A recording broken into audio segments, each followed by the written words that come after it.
Greetings, I'm Noel Dear. Welcome to today's daily devotion. I hope these next few minutes will encourage you as you seek to learn God's Word and abide with Christ.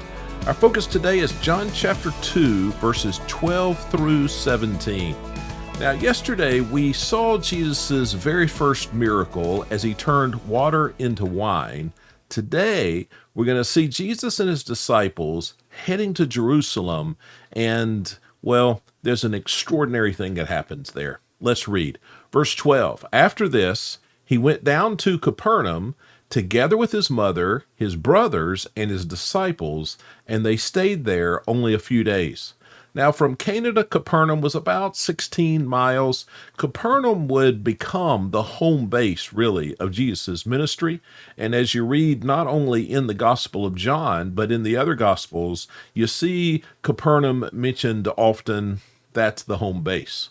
Verse 13, the Jewish Passover was near, so Jesus went up to Jerusalem. The Bible always refers to Jerusalem as up. Jerusalem was a mountain city. It is a mountain city. And so anywhere you are in Israel, when you go to Jerusalem, you go up to Jerusalem. Now, the Passover was an annual celebration of God sparing the Jews the plague of death of the firstborn while they were slaves in Egypt. The death angel passed over their homes. But more than that, this was a celebration of God freeing the Jews from slavery in Egypt.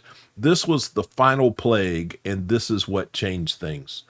But even more than that, the Passover was a celebration that pictured what the future Messiah would come and do to bring freedom over the slavery to sin. It is a picture of what Jesus did as God's sacrificial lamb on the cross.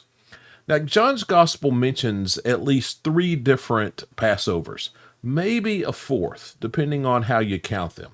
When you hear people say that Jesus' public ministry lasted 3 years, the source of that statement is the 3 Passovers mentioned in the Gospel of John. We don't really know for sure how long Jesus' public ministry was.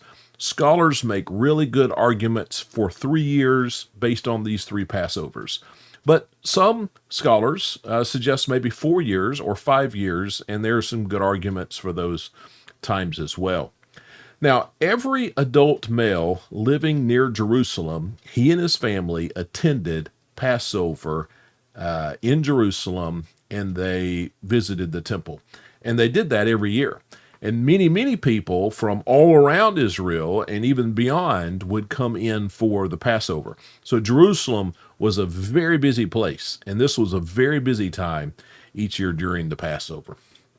Verse 14, in the temple, he found people selling oxen, sheep, and doves, and he also found the money changers sitting there. Now, the temple had several different courts, and so don't just picture one big giant room or one big giant area. The temple in Jesus' day, they called it Herod the Great's temple. It had 7 courts or 7 areas, and likely these booths to sell animals and to change coins, these were set up in the court of the Gentiles. This is where the non-Jews could come and worship. Now, why were people selling animals and changing money? Well, it really goes back to Deuteronomy 12:6. Let me read that verse. You are to bring there your burnt offerings and sacrifices, your tithes and personal contributions, your vow offerings and freewill offerings, and your firstborn and the firstborn, I should say, of your herds and your flocks. So when people came to the Passover, they were required to bring an animal for sacrifice. Sometimes it was a lamb, sometimes it was another animal. There were a lot of rules about that. But if a family traveled from a great distance, it was difficult to bring those animals from home. So in the temple, they had a service where they sold animals. So you could just bring money, buy an animal, and then you could offer that animal as a sacrifice. Now, also, people had to pay their temple tax. They had to give money at the temple. But the temple didn't accept Roman coins, which were the coinage of the day, because these Roman coins had pagan symbols on them and images of the emperors. There were temple coins. So you would have to exchange your Roman coinage for this temple coinage. And there were money changers there to help you do that. Now, some of this was necessary and helpful, but it really got out of hand. People were making the place of worship a place of profit. People were failing to treat the place of worship with proper respect and proper reverence. So Jesus is going to do something about it. Let's look at the next two verses. These are surprising verses if you don't already know the story. Verse 15 says, "And making a whip out of cords, he drove everyone out of the temple with their sheep and oxen. He also poured out the money changers' coins and overturned the tables." Verse 16, he told those who were selling doves, "Get these out of here. Stop turning my Father's house into a marketplace." Jesus was angry.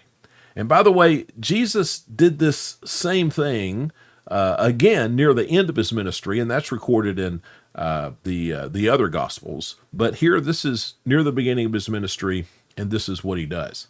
Now, this is surprising, I know. How can Jesus, who is God, and God is love, how can Jesus be angry and can be this angry against these people? Well, we have to remember that anger is not the opposite of love.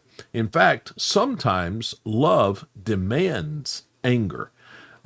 If someone you love is being hurt, you will be angry about that. When you love the honor and worship of God and people are standing in the way of that, or they are cheapening that, then you're going to be angry. Now, I don't believe that Jesus ever lost his temper. Jesus was in control of his emotions. He didn't fly off the handle. He didn't say or do things he later regretted. He was not unreasonable. Jesus did the things that he needed to do in order to right the wrong. But Jesus was never disobedient to what we read in Ephesians 4:26. Written later, it says, "Be angry and do not sin." Don't let the sun go down on your anger.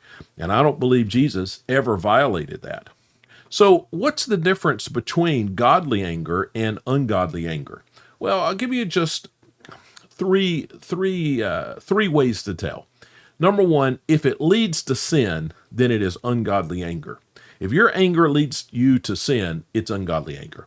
Secondly, if it leads us to being out of control or losing our temper, then it is ungodly anger. And then number three, if the source of our anger is something that maligns God or others, then it could be godly anger. But if we're just angry about our own self-protection, then it's likely ungodly anger. Look at verse 17. It says, "And his disciples remembered that it is written, 'Zeal for your house will consume me.'" Now, this is a quote from Psalm 69:9. King David, first prayed this prayer in his defense of his commitment to the temple. People were criticizing him for that commitment. Now these same words are said of Jesus, who so greatly values the place of worship. Friends, thanks for watching or listening today. If you're on YouTube, please hit the like and subscribe buttons. On your favorite podcasting app, just search for Pastor Noel's Daily Devotions. I hope you have a great day as you endeavor to abide in Christ.